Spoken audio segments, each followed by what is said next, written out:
Alec Baldwin has had a declining movie career since the Rust controversy. Now, almost 4 years ago, and he has played in some bad movies like Crescent City and Rust, but this movie called Brooklyn Rules is not too far behind either when it comes to low movie quality. The movie can be seen as a combination between A Bronx Tale, where you have this bloke that tells the story all the time, and Mystic River, where you have these three friends that go through life together. But of course the movie stands out from the second mentioned movie, because there's not one single event that the whole movie is all about. And it also stands out from A Bronx Tale because you see very wit tension in the movie, and you do not take the mafia stuff and spin it all the way. As for Baldwin himself, he probably is the best actor in the movie, and he plays the best character called Caesar, this powerful mafia guy that has a very crazy scenes where it cuts off the ear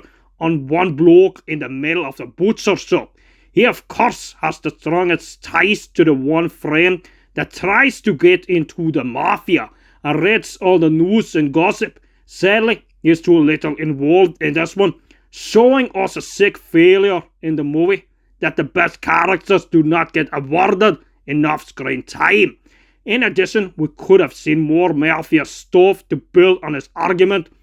and then judge the focus on these trivial everyday life stuff, such as the relation between the main character and the blonde lady, as well as this one bloke that tries to find himself a job,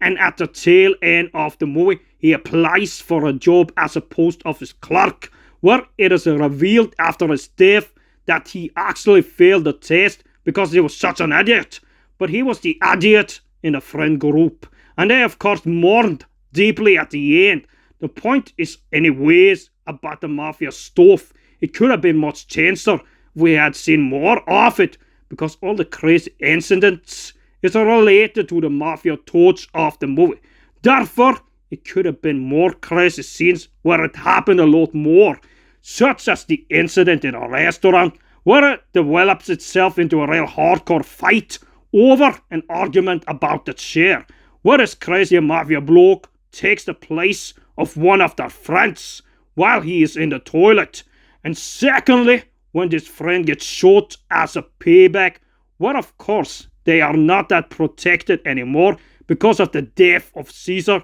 and because of that becomes a dead easy target. Apart from that, the story is pretty boring, and you are bored too much of the time while watching this movie. This heavy use of voiceover in the movie is also something that really needs to be commented upon, because although I do understand that the story is being told in, just like in the Casino movie from way back in the day, I believe personally that it is overused, and you do not need a voiceover before almost every fucking scene. But I guess that's just another reason why this is the third worst movie Alec Baldwin has ever played in, and I will give this one a 5 out of 10.